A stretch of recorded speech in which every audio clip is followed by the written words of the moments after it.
Торжественное заседание в службе государственной безопасности началось с государственного гимна страны.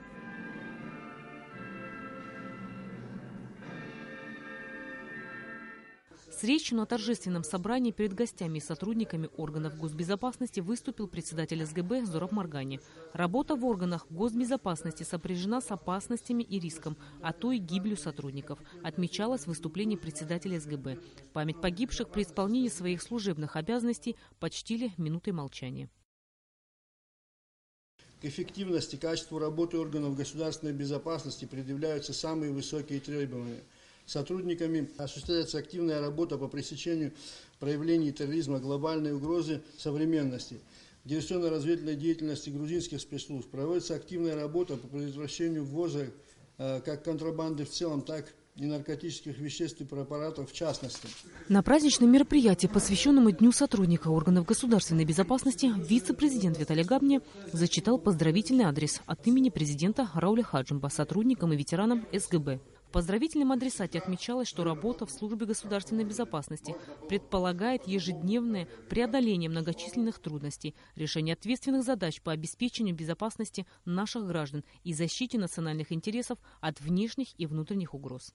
Очевидно, что ни одна страна не стала стабильной без опоры на силовые блоки, где первой из которых является служба государственной безопасности, что говорит о том, что нам нужно значительно усилить данный комитет. Усилить за счет профессиональности и количества кадрового состава, за счет технической и социальной составляющей, за счет финансового аспекта.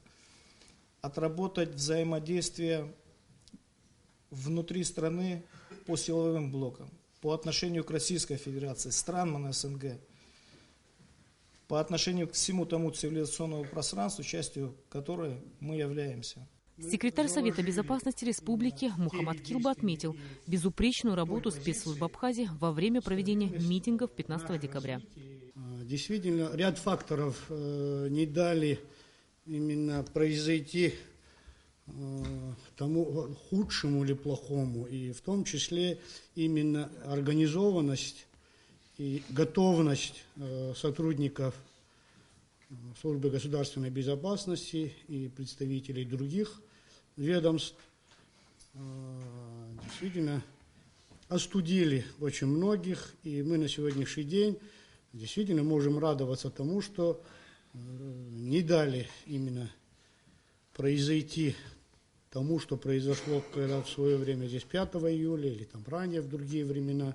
В завершении торжественного собрания прошло награждение памятными подарками и присвоение очередных воинских званий сотрудникам службы государственной безопасности. Рената Шакай, Сейда Гусова, Кавказский телевизор.